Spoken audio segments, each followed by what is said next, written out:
Okay, we close on to the burning.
doon. Ito yung mga nakita natin sa Elbers Park, yung Pinoy Vendors Association. Di ba? Hindi, no. Pinoy... Hindi, wala ko kami nung kanyan, yung mga ano lang kami doon. Pero shout out dahil nakita nyo ako roon at okay, thank you. Now it's time.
everyone! Welcome back, Taste of Magandang Manila! hapon na ngayon. Kaninang umaga, magandang umaga. Ngayon naman ay magandang hapon, right? Wow! Laging naman. Bacon ako eh. Ha? Kumain na ba kayo? Yes, mga busog na kaya nagre-response na sa atin. Kaninang umaga, hindi sila nagre-response kasi either tulog pa sila or hindi pa sila kumain ng pagkain. The response is, oh... Alright, I'd like to welcome our very own Deputy Consul General of Toronto, Mr. Kerwin Orville Tate.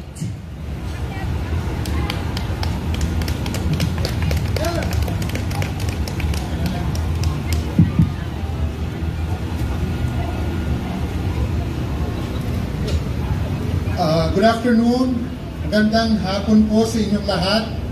Maayong buntag sa inyong tanan. And for my fellow Bicolanos, maray na hapon po sa Indugabos. On behalf of Consul General Angelica Escalona and the women and men of the Philippine Consulate General in Toronto, I wish to thank the Society of Philippine Artists, Recreation and Community and Mr. Rolly Mangante for this annual celebration of Filipino heritage and culture. Mabuhay ang Taste of Manila! Palakpakan po natin sila!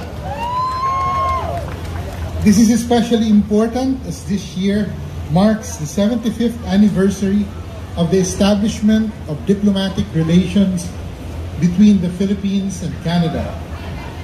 In remarks I made earlier this month, I said that the Philippines and Canada share many values. The love of freedom, compassion for fellow men, and finding joy in family, among others. It is these shared values that have allowed so many Filipinos to thrive and grow in the fertile soil of Canada. We are 1 million strong in this country and growing, and it is this growth and progress that is our contribution and our thanks to Canada, which has been so gracious in receiving so many. Through this event, the Taste of Manila, we showcase our culture through our performances, through our delicious cuisine, and through our interaction with the entire Canadian community. Again, I wish to thank Spark, Mr. Rolly Mangante, and all the other people who are working so hard to bring you this joyful event. Once more, you have brought joy to Toronto, and we hope you always continue your success in the days to come. Maraming salamat po, daghang salamat, mabuhay ang Canada at mabuhay ang Pilipinas. Thank you.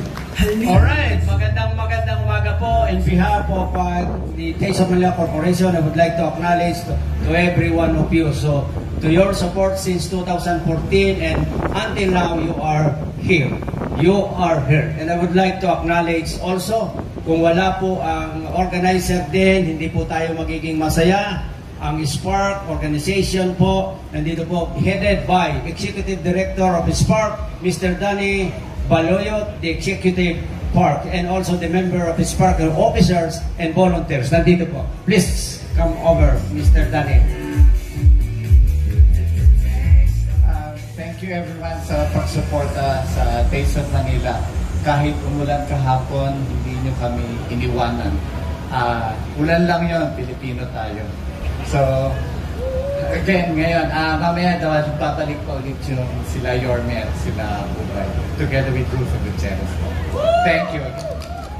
Halina, sumabay sa agos ng saya, Taste of Manila. Na naman, tipon mga tropa, pag-ibig ko pamilya, Taste of Manila. Halina, sumabay sa agos ng saya, Taste of Manila. Na naman, Just a little announcement po, kung kayo po ay nakahanap ng Toyota Corolla keys kahapon, please lang po pakibalik sa stage at ang may-ari po ng kotse ay nag-worry. So please, kung nakahanap po kayo ng Toyota Corolla keys, pakibalik po. And so again, set of keys, Toyota Corolla keys. I'm doing it in English, just in case they don't understand Tagalog either. There you go. So I'm the Tagalog translator. and English. Also, there's a black Michael Kors wallet with a health card that's lost. Okay, ang There's health card po. We have a nandito health sa card amin. here for Brian Lagas. Your health card is here. Come find it on the stage side. Okay, Mike, what do we have for the Oh, we got a afternoon? lot of things coming up today. Maraming salamat again. Alam ko naiinitan kayo. Talaga namang sobrang tangkilik nyo sa Taste of Manila. At mga nakapayong, nakapamaypay, nalusaw na makeup ko, but that's okay. No, they're ready for sun or rain. There If it you rains, go. they're ready. If it's sunny, they're ready. So, our next, before we introduce the next acts that come to the stage to share with you guys, we'd like to acknowledge our sponsors and our community partners who have made this festival possible this year in our 11th edition of Taste of Manila.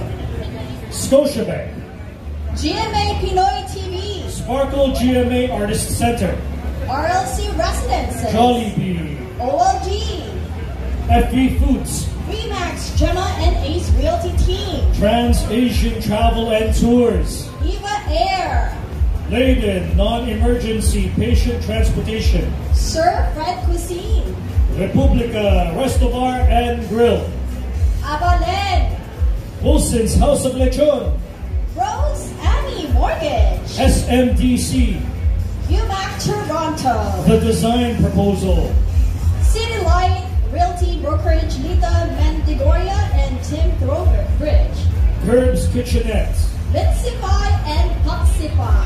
Sunshine Party and Tent Rentals, Thank you, SB Media, Japrima's Big Shop, Balot Nation, Ron Rose Printing, Red Banquet Hall. Vibe Band as our community partner. Some of our community partners are World Alternative Music. Coming up next, one of our community partners coming up the stage next, Marky Hugh Productions, JDL Performing Arts, Voltagia, Apple Products Limited, Uno Foods Incorporated, NOR, DLR Accounting Bookkeeping Services Inc. One Pinoy, Primetime Events Group, ASAP Travel. and Last Seafood City. Is it ASAP or is it ASAP? I don't know. Do you want it in like slang or do you want it in Tagalog version? Give it to me in And then slang. Tagalog version is ASAP, right? Well, Filipino Canadian version would be what? Nice, okay. I'm just kidding. I like to pull on your life. Always. So we're going to welcome up the next act here to stage. Marky Hugh Productions is more than just a talent agency. It's your gateway to stardom in singing, dancing, modeling, and acting. They've proudly produced concerts, films, and music productions across Canada featuring top artists like Sarah G, Morissette, Moira, Parokyan Edgar, and more. If you're ready to unleash your potential and take the stage, join Marky Hugh Productions today. Visit their website and social media accounts for more information. www.markyhughproductions.com. Ladies and gentlemen, the non-stop performance of the MHT talents are to follow, but before we do that, let's welcome Marky Hugh himself. Ladies and gentlemen, Marky Hugh of Marky Hugh Productions. Hello everybody. Hello. Yes, and hi to the handsome guy here and the beautiful girl here. Yeah. Hey. Inibig nyo kasi ako eh. You're gonna treat us after. Hindi Huh? ako girl. Oh, girl, hindi ka girl. Yeah, anyways, thank you for having us, especially the organizers of Taste of Manila, Sani, special mention, Spark, One Pinoy, thank you so much for having us. Marky, just a few questions Tagalog para naman Yes. pangmasa, right? So, and then Mike is gonna translate it in English. Alright, ano ba tong MH Productions na to? So MH Productions is Marquee Hugh Productions. We are a federal corporation for talent agency, talent management for performers, films, and we also do concerts and events here in Toronto. Actually, not only Toronto, but all across Canada. Okay, so ano ba to? Mag-audition sila to be part of... Actually, we do workshops every Sundays. Our studio is at second floor of this building, 3768, room 218. So we do up to 5 p.m. workshops for singing, dancing, modeling, acting. So it doesn't necessary that you are really good because we are going to make you good. So, kahit na sintonado ako, pwede ba? Yes, pwede. Tuturuan ka namin para maging magaling na singer. Kasi may talent na kanina si Mike Masangkay. Kumanta ng Tagalog version ng national anthem and then French and then Canadian. Ay, ako oh wow, that's nice. Diba? So you're saying that there's talent we can find talent here too? Yes. If you have kids, teens and adults, you can join the production. And I just want to thank you to all the parents over there. The parents of the kids is going to perform today. Thank you so much. Big round of applause for parents because these guys, the kids, they don't get a chance to have these platforms, right? Yes. Without them, there's no Marquee Productions, to be honest. They wouldn't be here. So thank you very much for braving the sun and being here to support your children too. Thank you so much, guys. Thank you so much. Okay, so without further ado, we'd like to introduce the MH talents of Marquee Hugh Productions.